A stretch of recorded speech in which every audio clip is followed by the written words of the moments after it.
I pray to the divinity in you. First of all, I want to assure you that you will receive something very concrete and definite in the seminar, provided you are prepared to apply and practice, because this is my favorite subject. When I was 3 years of age, since then I have been practicing and I have been taught this subject. The word yoga is used in many connotations. Yoga, Sanskrit words, comes from its root, yuja, and yazu, means to unite, to join. An individual soul is united with the cosmic soul. That is also called yoga. When one attains samadhi, as the second sutra explains, that is also called yoga. When prana and apana are joined, that is also called yoga. You have heard and studied in the books Karma Yoga, Jnana Yoga, Hatha Yoga, Laya Yoga, Raja Yoga. Well, this word has been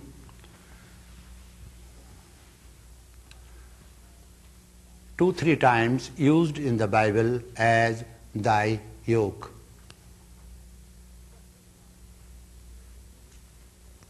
Then question comes, is it a religion?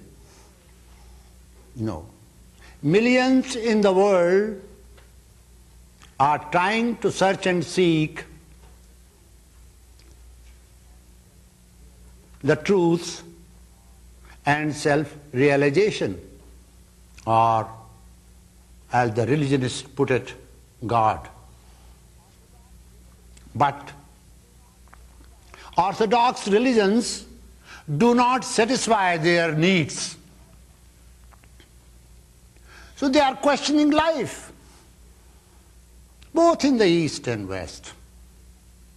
If you collect the data from the churches, you will come to know only old people who are haunted by the idea of death go to the temples and churches out of fear,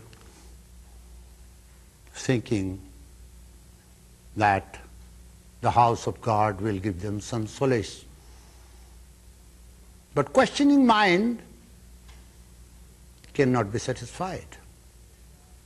You go to church, you go to temple, you go to synagogues, the questioning mind is still there. The yoga science does not offer any new religion. Then what does it do? It offers methodology, methods. It does not condemn any religion. All the great religions have come from one source, and religions often say what to do and what not to do. Set up certain rules, conventions, certain disciplines for you,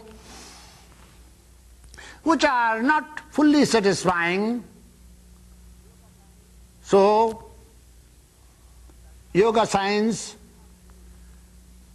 does not believe in what to do and what not to do, but teaches you how to be. There are 2 methods and 2 ways of learning this philosophy, studying this philosophy, and practicing this science. I am using both words, philosophy and science, which I will explain to you. One is monastic way, not merely by studying books, learning from the professors but learning to understand the philosophy in a practical manner. Suppose you like to sit in meditation. How should you sit in meditation? Why should you keep your head, neck and trunk in a straight line if your teacher tells you? Why should you do that? There is another comfortable posture, and that is to lie down in Shavasana. That is very comfortable. Everyone wants to do that. Yoga science tells you all that. But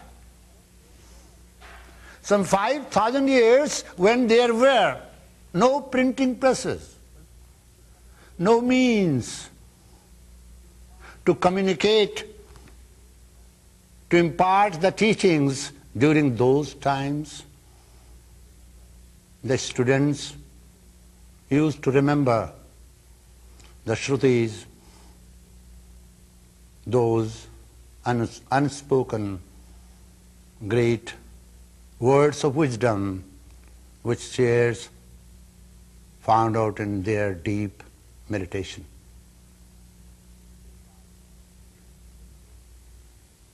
Devatma Sakti Sagunair Nigudam, as Sweta Upanishad says.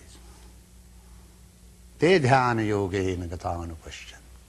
Those great sages, with the help of meditational technique, dived deep into the deeper realms of our being and came out with the wisdom and imparted that wisdom to us. Academic way is very funny.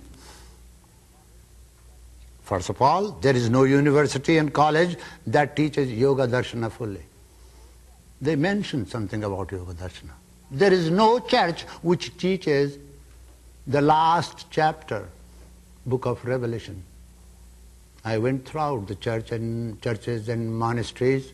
I didn't meet anyone who could teach that. Even in Vatican it is not taught. They don't. Because for teaching the book of Revelations and for teaching two books of Revelations which are in Judaism, you need to understand the science yourself. You need to experience. Without experiential knowledge, you cannot understand anything. The description of seven churches, where the John describes his experiences, who was not actually from any conventional church, who was not direct disciple of Christ, then a question came. Those who were apostles and direct disciples of Christ, they did not receive those revelations. Why this John alone received? Who was he? It gives hope to those who are not in the tradition. Even if you are not in the tradition and if you do not have a teacher, even by your effort, sincere effort, a time might come when wisdom dawns, exactly like Saul became St. Paul on the way to Damascus. It is by the grace of God. But that grace comes when you have learnt that something which is called ascending force, how to use all your human efforts. And when you are tired, when you don't find the way, when you say, now I cannot do anything, my little body, with all my vigor, power, my limited mind I have used, my breath I have used, all my resources I have used, now I don't go anywhere, I find a plateau. There dawns that wisdom which helps you, leads you to the other shore of life. So when you talk of grace, you know, when there is a law of equality, Where is the place of grace then? It means, the place of grace means when you have done your efforts with mind, action and speech, and even then if you are not successful and you cry like Kanav Rishi of Vedas.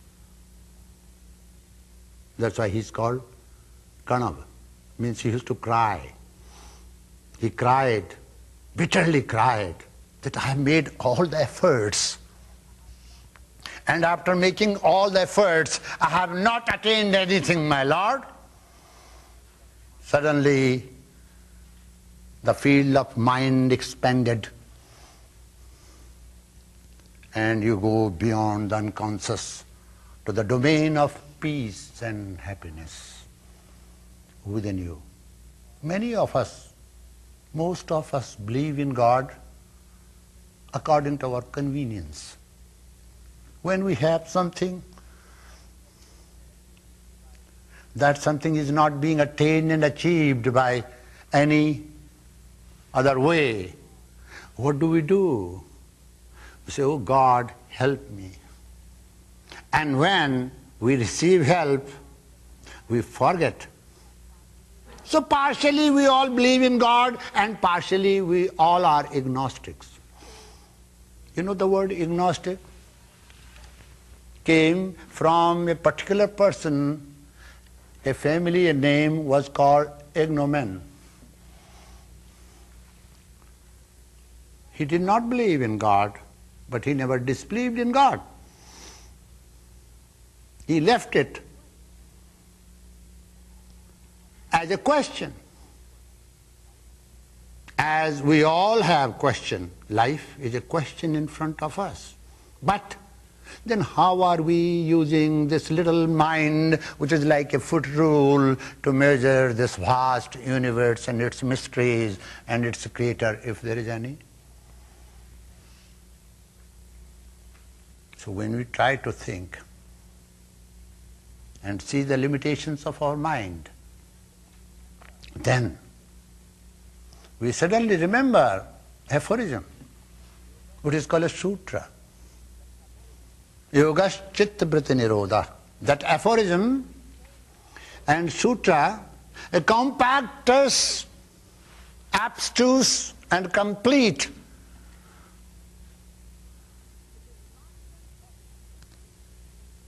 It is not meant for the student to study. Yoga Sutras are not meant for the students to study because they will drive you crazy. They are meant for the teachers. They are like curriculums. Those teachers who are competent. Competent teachers means those who have studied through tradition from their competent teachers and at the same time practiced and verified the truths therein. They alone have right to teach. These days, people like me. We teach Yoga Sutras, we teach these sutras, but in ancient times, these sutras were not taught. Nobody would learn the sutras from somebody who was not an adept, who was not a perfect yogi. Yogi is he who practices yoga, yogi is he who has attained the highest state called samadhi. Now, there are two meanings of this. Samadhi is a state of happiness. Samadhi is a state where there is no question.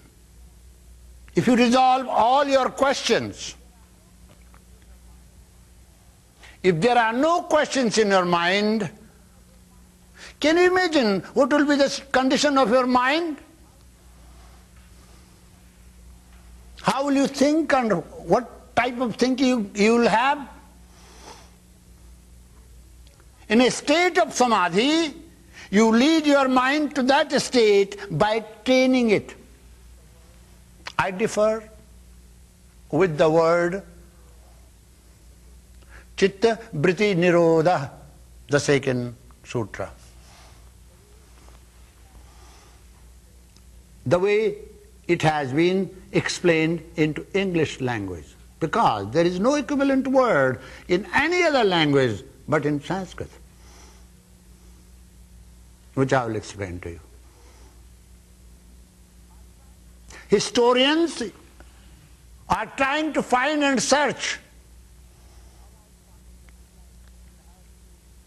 about Patanjali's life and have seen Western and modern historians written such thick books. Finally, you don't understand anything. They could not find out. They wrote such a big book and in the end say we could not find out. You see, and that is taught in the universities and colleges. Once I became a visiting professor to a university called Sagar University, where Yoga Darshana and Yoga Sutras are taught. No student having master's degree did not know what Chittavriti means. Because academic way, what is academic way of explaining to Swami Rama, who has never tasted any sugar, who comes from wild, you see, Himalayas, who doesn't know anything, who from a very primitive cave, and how academic way can tell me what how sweet tastes? Tell me, any of you? Monastic way is, here is the sweet, eat it, experience it. And that is the taste of the sweet. Few commentaries, Vyasa, Bhoja and other commentaries are taught in the university without any explanation. This is a very important text, classical text. Buddhist schools, all three schools, Mahayana, Hinayana, Navayana, they borrowed something from this text. Jainism borrowed something from this text. Upanishads is full of, you see, yoga teachings. There is no such religion in the world that does not have something about yoga. Yet it is not a religion. Nowhere Patanjali says that you should become Buddhist, you should become Hindu, and you should become Sufi, and you should become heathen.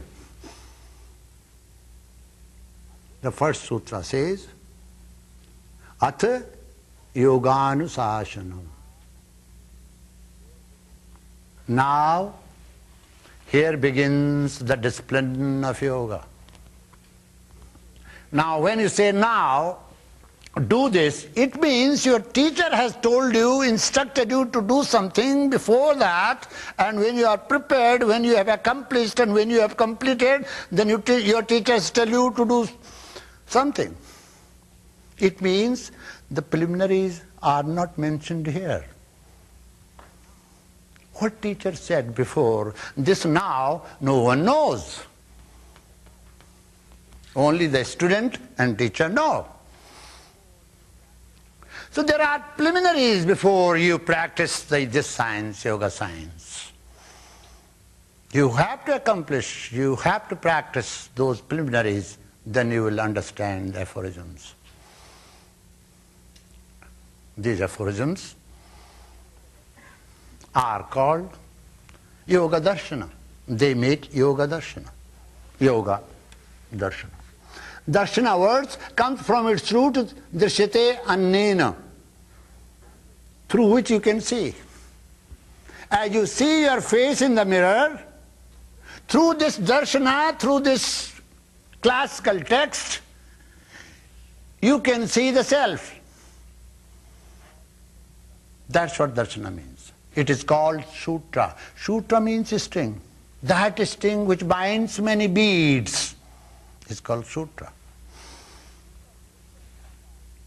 It is the very basis of Eastern psychology. You see, psychology. Why it is the basis of very Eastern psychology? Because Patanjali directly deals with mind and its modifications first and then tries to deal with other aspects of life. Modern psychology is not a finished product. Comes out with certain conclusions today, and tomorrow those conclusions are discarded. While yoga psychology is a finished product. Psychology deals with the mental life, conscious and unconscious both. That which is in the unconscious, with the help of analysis, it is brought into the conscious and dealt with. Psychology deals with the behavior. But yoga science goes to the very core of the soul, from where springs mind and its modifications. Unless you know your own Swarupa, your own real self, you cannot have perfect control over your mind and modifications. Not possible. Why should you do it? How are you able to do it? Because you do not know any other power. So unless you make the soul, individual soul as very basis, you cannot have control over mind. Modern psychology and the branch of psychology that is accepted part of science is called behaviorism. You know from where this behaviorism comes? Gita speaks about it, because Gita is yoga. Every chapter ends with the yoga. It's not a religious book. Hindus are custodians of that book, that's why other religions do not study that. As I tell you, some fanatics who are not Christians, they don't study Bible, though it's the finest book in English literature. There is no book that can be compared with Bible as far as literature is concerned. The best book of English literature is the Bible. And those who have not studied Bible, they are very unfortunate. They cannot expect anything from English literature, no matter how many times they read Shakespeare, Keats, Shelley, Bryan, and other poets and writers.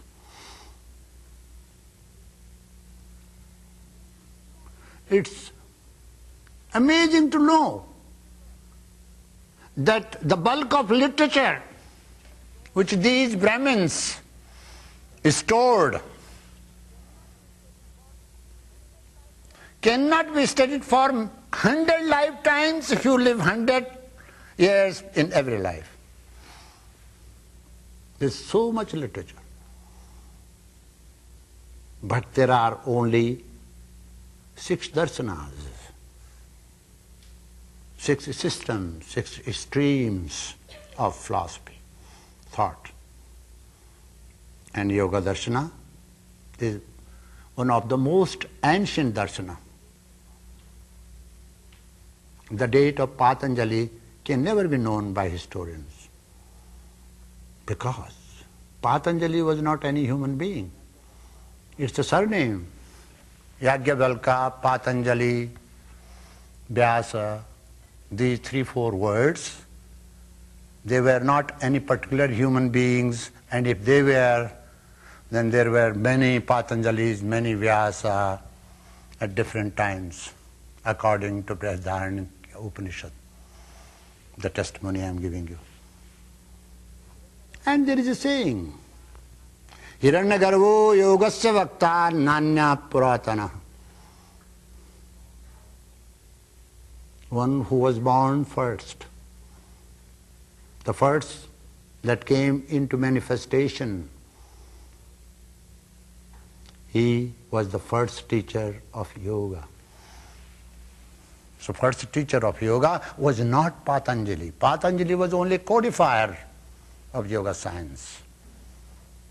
First teacher of yoga was Hiranyagarbha. Patanjali only systematized and organized the study and teachings of yoga and made the aphorisms. Therefore, Patanjali is not considered or called the originator of yoga science. See, way back 5,000 years ago, these aphorisms were made because their language is like that. During that time, the teachers used to put everything in a nutshell so that the student remembered and through practices experienced and verified the truths given by the teachers. So here first teacher says now. Now means what? This is one word which you know but you do not understand what it is. Anyone who does not meditate cannot understand this word. Now you see, we use this word so often from morning till evening, but we don't understand what it is. Either my mind or your mind functions on the experiences of the past, or then on the basis of those experiences, imagines of the future. Either you brood on the past or you think of future. You do not know how to live here and now. So see, past and future. But where is now? Now is missing. If you learn to understand, train your mind to be here and now, you know everything. There is nothing for you to be known after that. So now is part of eternity. So your teacher teaches you, you first learn how to be here and now. For you have completed your preliminaries. The beginner's training you already had. Now, learn to understand the word now. How will you learn to understand word now? Now see your mind. A thought comes and another thought comes. It's not like the river. The bulk of water which has gone, another bulk of water comes. But there is no gap at all. It's not like that. Had it been like that with our mind in modifications or thinking or functionings, then we would certainly know the world now. Therefore, another meaning. Now, then, therefore, herewith.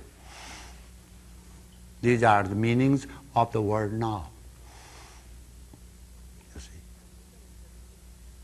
So the teacher is telling the students, now. Patanjali says now. Now is very important. This word has been used in all 6 systems of philosophy. Ati yoga anusasan matato brahma jigyasa tato dharma jigyasa. Ats word is used. Many commentators said it's mangalmaya, it's auspicious. I said it's stupid. You say, what do you mean by it's auspicious? I say it is auspicious, do it. You see, your questioning mind will not understand. You might do it because your teacher is saying. So actually, whatever you have done so far, that is accepted. Anything on the path of enlightenment. But now, here begins the yoga exposition, expounding the yoga science, because that has not been done before. So far you have not learned it. See, the word science, we wrote 5,500 letters, to many scientific foundations in the country when I was in the manager foundation, to know the definition of yoga science. We never got any reply. What do you mean by science? In philosophy, the word truth, I am talking of modern philosophy. And in the world science, there is no definition on this. Our language is so shallow. Words are so empty. And actually, when the words themselves are dark, how can they give us light? So anything that you have read, your knowledge is based on the dark words, which is merely ignorance. That's what the monastic order says. You have to know something more. Whatever you have done, forget it. Neither we condemn nor we accept, but now here begins the exposition of yoga science. What is that exposition? Patanjali is not talking about body first. He is not talking about soul. He is talking about thinking self, mind. Yoga chitta-vritti nirodha. Yoga means obtaining control over the modifications of mind. There are two meanings for this. With the methods which are being explained to you by your teacher, with the help of yogic methods, you attain the wisdom. This is one meaning. By having control over mind and modification, that is called yoga, that is second meaning. But there is a vast difference. There are some methods which teacher says, by using those methods, by applying those methods, you can have control over the mind and its modifications. What do you mean by control? I am sure this word is not a right word to be used. Having learned to direct your mind, which is a force between your mortal and immortal self. Body and breath, this is one unit. Individual soul that exists beyond mind and its modifications, conscious and unconscious, is different unit. This lies between, this wall is between. This is an obstacle for the ignorant. This is a means for the wise. Maneva manushyanam karanam bandhamokshayo. The same mind which is considered to be an obstacle can be used as useful tool. Provided you know your mind. There are many methods of knowing mind, and we will try to probe and explain and understand all the various methods used in ancient and modern times. But Patanjali's method seems to be so accurate, very accurate. So it says, mind and modifications. If you train your body and apply all your sources to train your body, you will never know truth. So Patanjali is not talking about body first. He directly goes to the mind and its modifications. Patanjali is not talking something overhead, talking about soul directly. He talks about mind. Then Patanjali says, when you have understood the importance of experiential knowledge, No, there are many, many, many ways of receiving knowledge. You hear something and you acquire knowledge. You see something, you acquire knowledge. You taste something, you acquire knowledge. This knowledge is considered to be knowledge received through sense perception. There is another way. Instinctual knowledge. Sometimes you don't use your sense, but your instinct gives you some glimpse of knowledge. You will see that instinctual knowledge is very active in the animal kingdom. If you have a pet, by chance there is some natural calamity, you will find pet is missing from the house. Because the animal is so close to the nature, for nature governs the life of animal completely, but not of our we human being. We have our own mind and its modifications. So their nature, they are in tune with the nature, so they know if there is anything happening in the nature, earthquake, lightning, you see. You will see, in lightning, very few animals die. Only those animals which cannot walk, because they know, animals know. Anything happening in natural kingdom. What is this knowledge? Instinctual knowledge. There is another knowledge that is called knowledge through mind. When you have learned all the mind and its modifications, what is manas? What is the function of manas? That particular faculty in our life which says if you do this, it is going to happen like this. If you do not do this, it is not going to happen like this. Before you do something, there is subtle argument in your mind. Shall I do it or not? If something important comes, I have to choose whether I have to go through these steps or jump. Immediately the choice is there and I have to decide like this. But if I have not trained my buddhi, then I will be thinking, shall I jump or shall I go this way, shall I jump or shall I go this way? By that time, the bus is gone. You see. So what I mean to say, when you understand all the modifications of mind and try to train all the modifications of mind and understand their coordination, their relationship, it becomes very easy.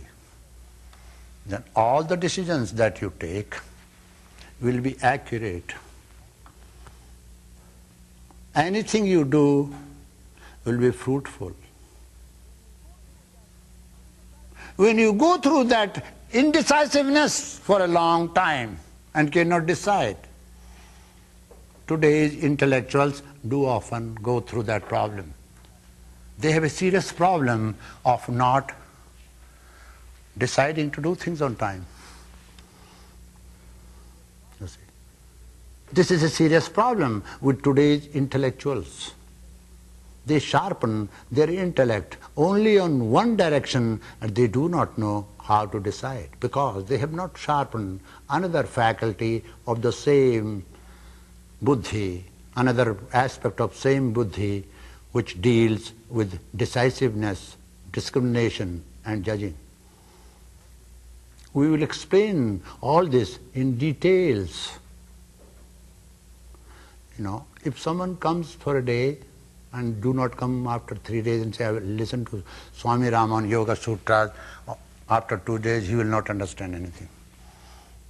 Those who are here, if you want to understand this Yoga Sutras, then you should attentively understand every sutra from practical viewpoint.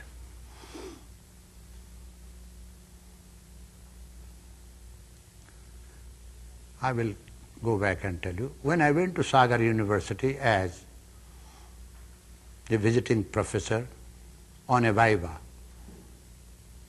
So there was one student who was doing PhD. He was so brilliant, he remembered the whole Yoga Sutra by heart. So when he came, he was so proud of himself because he knew all the commentaries by heart. So he thought, what is this Swami Rama? How it is possible for Swami Rama to know Bhoja, Vyasa and all other commentaries, Vachaspati and everything? So I said, this student has some problem. How can he write thesis on yoga? So the teacher said, he is a very learned man. I told him, sit down properly like a yogi. Talk to me afterwards first. Stupid. He was considered to be a great scholar, and here Swami from the Himalayas comes and says, you are stupid. I said, you mudha, come on, stay down. I forcibly said. He sat down because I was one of the examiners, main examiners. Otherwise, it would be a serious problem in Viva. He sat down with puffed up face. I said, you are not sitting like yogi. Sit down like yogi first. He did not know how yogis sit.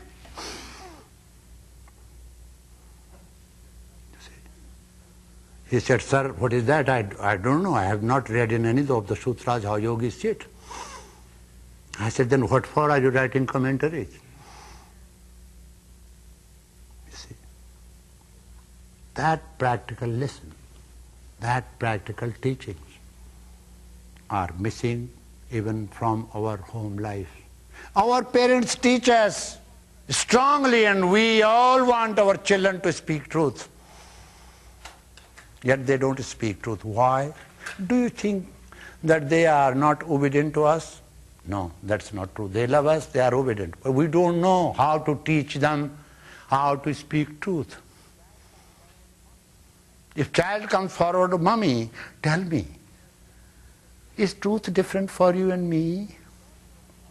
That which you tell me don't do, and same thing you do next day, and you spank me if I do. What do you mean? This truth is something different for you and something for me?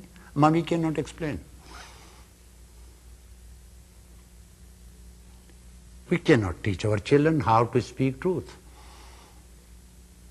We do not teach our students in the churches how to practice the sayings of the Bible, the great sayings of the Bible. Therefore, teaching remains only preaching, and there is no practice at all. Yoga science deals with these subtleties of life and helps the student. But first thing, body comes later, soul comes later. Try to understand the discipline that is being expounded. The knowledge that is being expounded is directly applied to the mind. And when you talk about your mind, you have to know varieties of mind. Patanjali has put all the mind in 5 categories. Ikshipta, vikshipta, moodha, ekagra and nirodha. Completely disorganized mind. Sometimes it is disorganized and sometimes it is not, different. Dissipated mind, mudha, it is different. See, teacher should know that my student, this student is capable of studying this science or not. Can he study this science? Is he prepared to study this science? Is the second question. Can he study? What type of mind has he got? Has he got ikshipta mind, vikshipta mind, mood? Is he moodha? Has he got ekagra mind, one-pointed mind? Has he got completely the controlled mind?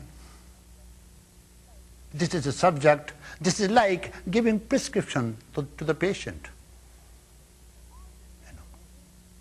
On this very basis, the teacher immediately knows the ways. You see, student approach. If teacher is wise and understands, he will know, oh, somebody comes with the fruits and flowers and crying, oh Swamiji, I wanted to see. I became very cautious. You see, I will have to find out a mantra which is called crying mantra. So you see, Patanjali puts all minds in 5 categories and then you can analyze more. If modern psychoanalysts try to understand Patanjali's subtle methods, they can do tremendous good to the society. But what to do? They are not taught to go beyond the fields of mind, conscious and unconscious, and become aware of the soul, which is the very goal of human life. And if they believe, then it will be not psychology. So they are helpless. Patanjali's psychology makes one aware on the 4th sutra, which I will explain to you, and tells you the source of all problems in 3rd sutra.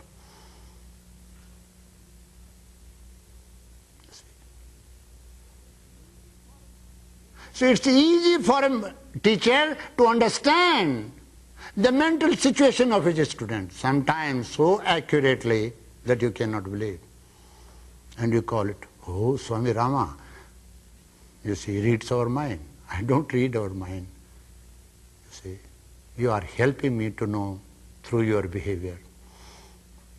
Now, behavioralism, that part of psychology which is considered to be scientific, is not complete, it's incomplete.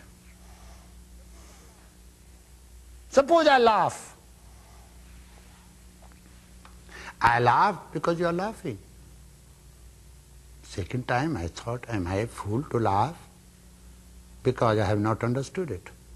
And yet I laughed. Third time I laughed because it was very late for me to understand. I laughed on that.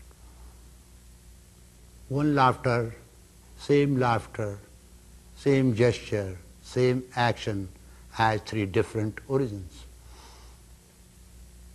The science of behaviorism, though accurate and correct, is not much helpful. Therefore, there sprang another branch of psychology,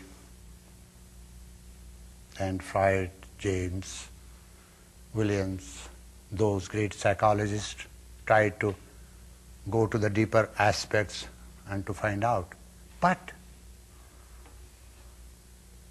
they did not well understand Patanjali's method, which is so subtle, so exact, so profound, that this science is called exact science.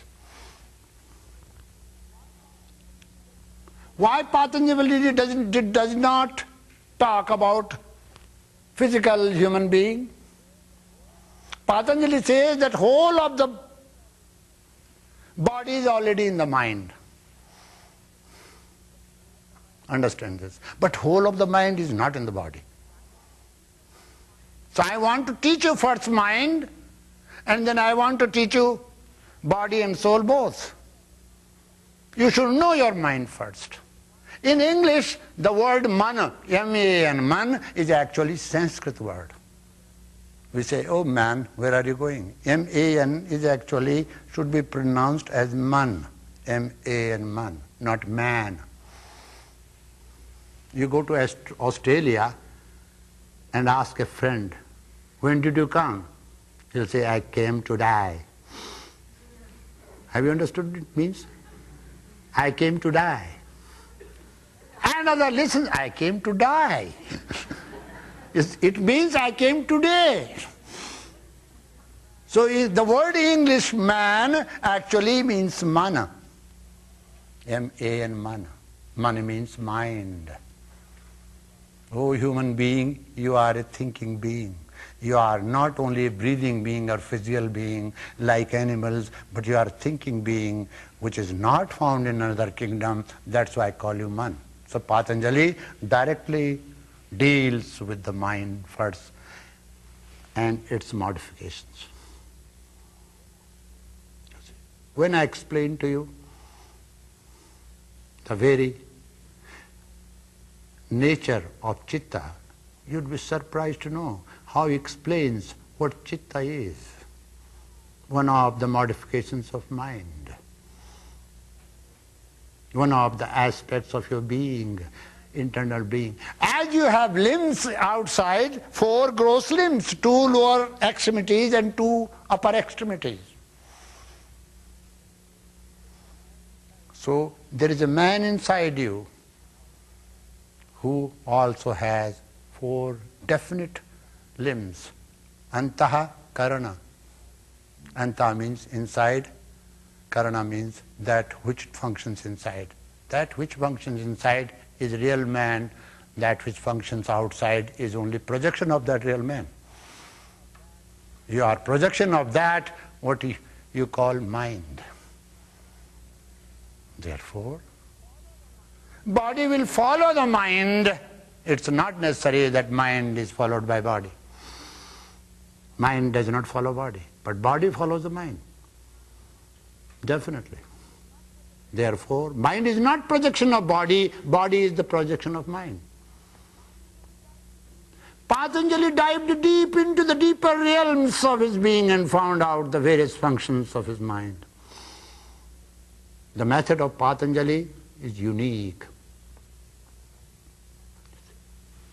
Now, those who are regular students here, they know I have explained many times, which I am making a diagram and explaining to you. So I told you, it becomes easy for the student, for the teacher, to know the mental condition of his student, if he is a competent teacher. He will see when a student comes, through walk he can know what the problem is. Like a homeopathic doctor, any doctor. If you are a good doctor, you can easily find out. You don't have to ask your patients. If you are a good psychologist, you will find out what type of patient is coming to you. Many patients come crying. Most of the time they cry and they speak little. You can easily find out. The therapist should develop, the psychologist should develop that skill, exactly like the yogis develop that. When the student comes to them, they know where he is. By understanding, by putting them in one of the categories. Ikshipta, completely distracted mind. Vikshipta, moodha, ekagra and nirodha. When somebody comes, when a yogi comes to you, what will he do first? He will be very humble. But that humbleness, how will he express? By sitting in a yogic way. He will sit down still. When he talks to a yogi, he will never move. When I am talking to you, I will move. But when I talk to any yogi, I will not move, because that will be insult to my tradition. When I was asked to go and study with various yogis, first thing my master told me, yogi is he who has got asana siddhi, who has learned not to move, who has made his body still. His body still means he has stilled his mind. Therefore, 4 hours and 36 minutes, if somebody can sit without any movement, he has got asana siddhi. Kabira often in his songs he speaks to the sadhakas. Oh sadhakas, do not move from your posture. Your posture should be still. You have learned how to move in the external world, but you have not learned how to be still. You don't know what joy can spring from that stillness. You only know how much joy do you get when you jog fast, when you run fast. You become breathless.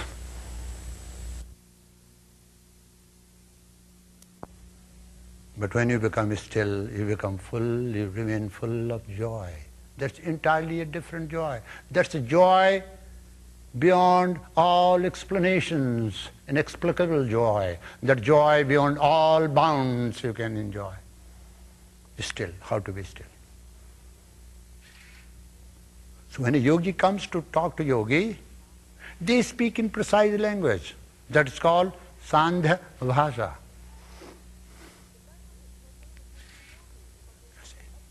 It's a language spoken between two yogis because they know the subjects, they know their own subjects. So they will speak something, other will understand. But because they are not trying to understand the language, they are immediately trying to understand the thought patterns. Because the very science teaches you thinking, how to know the mind, not how to know the speech. There is nothing like that in Pakistan. First you know how one speaks. No. What is mind and its modifications? By having control over your mind and modifications, you attain the highest goal. Yoga has many connotations, I told you. Chitta vritti nirodha. Now, as it has been explained into English, bad translators. Nirodha means, how it is explained? Come on, many of you read. What word have they used? Say? Hey, come on, many of you have read this. Suppression. Now, if you call it suppression, then suppression will lead your life. So it's a bad word. If you call it repression, that repression will lead your life. We all know. Even if you are not a student of psychology or teacher of psychology, you know that suppression and repression is a very dangerous something for your mental condition, mental life. So how Patanjali can say you should learn to suppress your mind and modifications? No. Nirodha, the word nirodha. Patanjali said, let you learn to cultivate your mind when your mind is in a perfect state of equilibrium. That is the meaning. Nirodha does not mean suppression.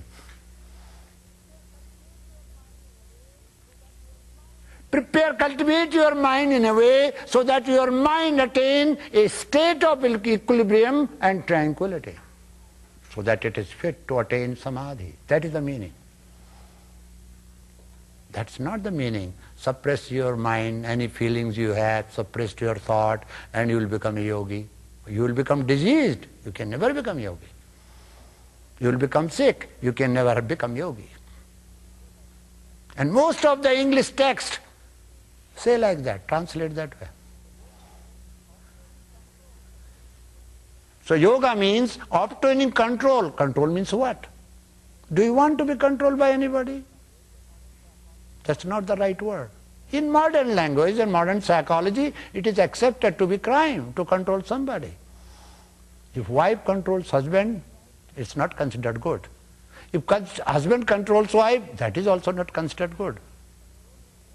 You see, understanding is good. A control means what? Chitta vritti nirodha means now I will have to explain it after I'll lead it to you.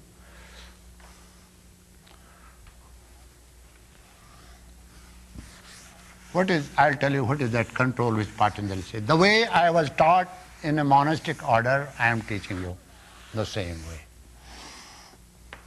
You have 4 definite aspects of your mind, which are called modifications. Manas is one.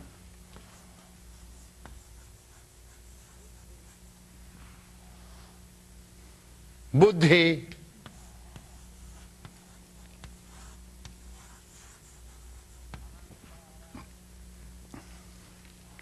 ahamkaraya, ego, which you have the most, which you feed all the time. You can never forget that. And chitta. You should extensively know this. What it is, what is that? Well, how Patanjali describes this. And even after understanding these four functionings differently, how will you be benefited? You will not understand the word control, nirodha, for which you are trying to understand, follow the Anusasanam. Once in India, I told a minister, I said, how? One who has never practiced Anusasana, how can he do sasana? And he got angry with me. I said, I don't care. I am a Swami. I am telling you what I have to. Anusasana means discipline. Sasana means learning to control the masses. Or he was a leader. I said, how can you be leader without being disciplined? You are not disciplined. So you cannot make a good leader. So you will mislead the masses. So andhena niyamana yathanda. As the blind leads the blind. So you are doing the same thing. He was very angry with me. He said, I'll take police action against you. I said, that you can do. Because you have police under yourself. But you will not practice Anusasana, that's what I want. You will not understand the word control of Chittavriti Nirodha. Because no yogi has Chittavriti Nirodha. The moment he has, he is in Samadhi. No students have Chittavriti Nirodha, none of you have. So when none of you have, how will you say what it is? What do you mean by? The Sutra says Chittavriti Nirodha. These are four Chittavritis. What do you mean by Nirodha here?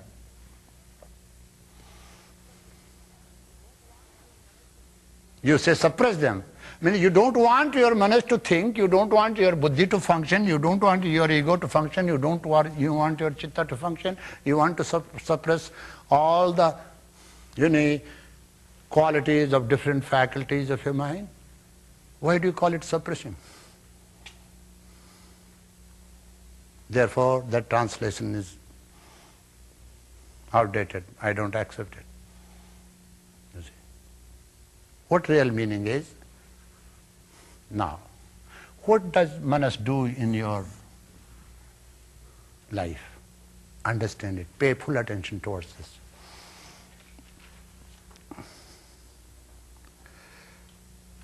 Your body is like a workshop.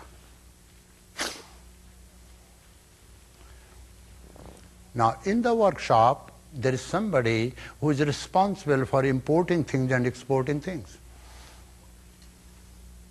He is the manager of exports and import of the factory that is called your body. Buddhi is that something which often checks it. It's a cashier, it's the accountant, it's CPA that tells you don't have that much capacity, don't do that. Don't export too much, don't import too much, we don't have that much money. The financial advisor within you, a very important post. So manas never learns to listen to buddhi. So remember, the firm, the factory which does not listen to the advice of the accountant can never run for a long time. Let me tell you that. If you want to be successful in the world, in business, you will have to learn to understand the accounting. From where accounting comes in yoga, there comes. Don't forget that there is a sound philosophy behind this science that is called Sankhya. Sankhya philosophy. Samyak akhyate, that which explains the whole. Your relationship with the universe, your very existence and existence with the Absolute. The most ancient science on the earth is Sankhya philosophy, which is called digital philosophy also, from where springs mathematics. Therefore, in yoga science, there is serious mathematics. You have to be a great mathematician if you want to be a good yogi. You see? You will have to understand how your buddhi is functioning. If your buddhi is prepared, sharpened enough to follow, to teach manas. Is manas listening to your buddhi or not? I know that I should not do something which is not to be done, yet I am doing because of bad manas. I am listening to my buddhi and I understand that my buddhi is right. Many times you know that you are not doing that is not to be done. You should not do something, yet you do. Why? Because manas has led you to form the habit patterns, and even you know buddhi is telling you and you are not listening.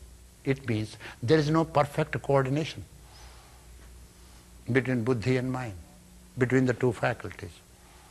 So first of all, you will have to train your intellect, that is called buddhi, which discriminates, which judges, which decides, so that your mind functions well, which can import and export according to your capacity. If you go beyond your capacity, the firm will fail, the factory will fail. Then you will have to learn, what is this ego?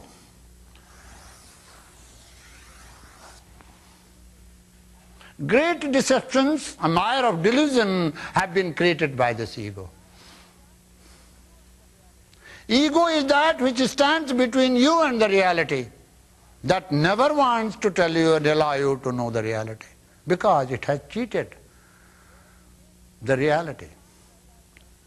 Reality gave something. My master, as I have cheated my master. I'm telling you, I'm one of the examples. My master told me to be very selfless, loving, and remaining quite aloof from my students. I cannot. So I cheated him. So I'm like ego. Not exactly that, but I'm giving you the simile. What ego does? Ego forgets. Ego makes you forget the reality and has its own individuality. That separates you from the whole is called ego. That makes you small is called ego. That contracts your personality is called ego. That makes you individual is called ego. That does not allow you to expand yourself and become cosmic self is your ego. That always thinks you are so small, you are so bad, you are so little is called ego. You have to remind your ego that you are not this.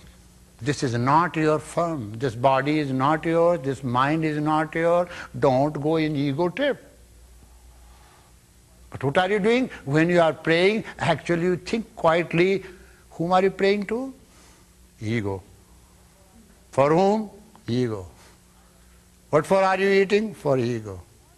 I always say, I do this, I do this. From morning till evening, you are strengthening this ego, and that ego has separated you from the whole. That's why the yogis say, highest of yoga is to surrender that ego. It doesn't mean that cut the ego, surrender. Surrendering means making aware of the reality. Let this ego remain aware that you are only an agent and you are not the proprietor. When you allow this ego to become the proprietor of yourself, you are gone. What ego has done? Ego has this whole factory for itself and misusing all the means, human resources. That's why a human being is not becoming divine. That's why he is not attaining the another state of, wisdom. That's why human being is still on mental wisdom, is not going beyond because of the ego. Now all this is happening on a canvas. All these are being painted. Chitta, great source of wisdom. Now you see, why are you not having Nirodha. You are not having Nirodha because you have not established coordination between ego, manas, buddhi and chitta. And you know it. You say, I will do tomorrow. When you are young, say, let me play football today, go out with my girlfriend, who cares why this Swami comes? So nobody will listen to Swami and Yogi. The Yogi says, sit down. He said, I better go with my girlfriend. You see. The poet says, when you are young, you don't have wisdom. When you have wisdom, you become old. So better start at the right time. You see, engage. It's very good to practice. You see, a tender bamboo can be bent easily. If you try to bend the grown-up, it will break. You see, you can do it. You can do it in 3 days' time.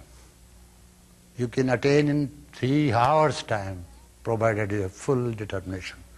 So you lack sankalp shakti, determination, you cannot attain that which is called Nirodha. You cannot have the finest quality of mind because there is no coordination.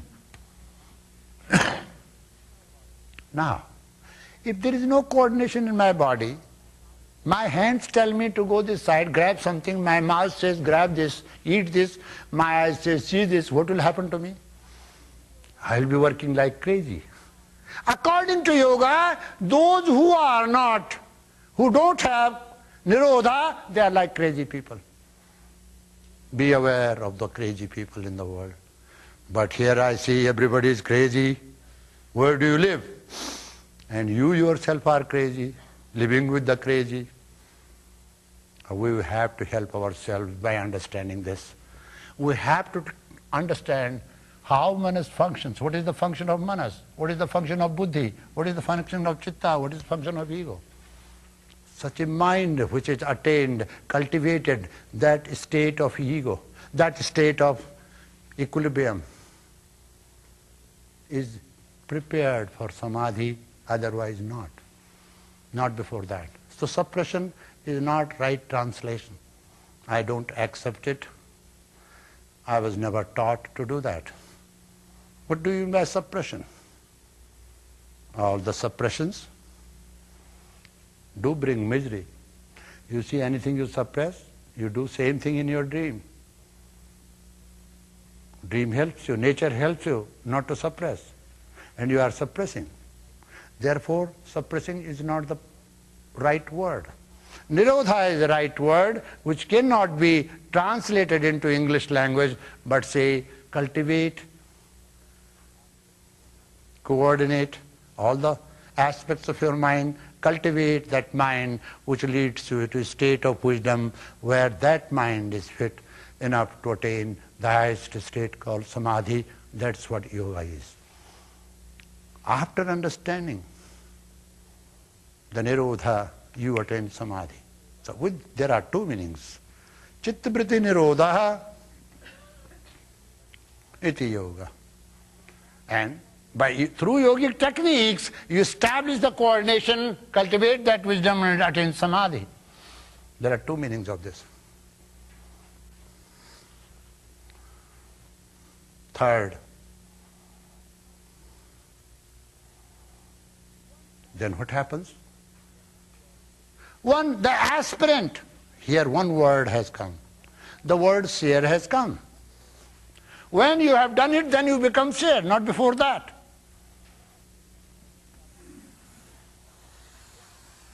You are not mere student. You are a student only before you have accepted the discipline. After you have accepted the discipline and attained Nirodha, you become a seer. Seer is he, one who sees things as they are and does not get himself involved with the scene. He is called seer. You see, because these 4 sutras make nucleus and whole book is explanation. You see, if you understand these 4 sutras, you understand everything in principle. But for practice, you have to learn more. Then you become, then the seer, so consciousness is established in its true essence. true nature. What is your true nature today? You don't know. My true nature is that I am son of such and such, I lived in the Himalayas, I had a master, is this my true nature? I have a body, I have a particular face, I am called Swami Rama. Is it my true nature? No. It's not my true nature. When I was born, I was so little. That changed. I used to go to school. That changed. I became adult. That changed. I become old. That is also changing. This is not essential nature. Essential nature means that which is not subject to change, death and decay, that is called essential nature. That which never changes. That which is beyond changes, that which is everlasting, that which cannot be changed in any condition, that is called. Where is that? I see everything is changing outside in my body. So surely it is not outside because it's full of changes. Surely it is not my body, in my senses, in my mind. It is something beyond my body, breath, senses and mind. How will you know this? When you will see your body is different, you are not your body. I see my body different from me. I see my mind different. I see my breath different. This time when I am seeing all this, I am seer. Such a seer who has learned to understand, not identifying himself with the body, breath, mind and senses. Such a seer establishes himself in his essential nature, that is peace, happiness and bliss. I leave you here. I want you. Tomorrow I can teach you for a long time because I cannot complete I have not completed these 2 sutras which I was supposed to do. You have to do other things. So tomorrow I want you to form your questions on what I have spoken to you today, not here and there. Don't tell me where you get Marlboro cigarettes. I cannot tell you. Ask question according to the subject and I will be able to reply, and if I cannot, I will tell you, sorry, I don't know. You understand? So, God bless you.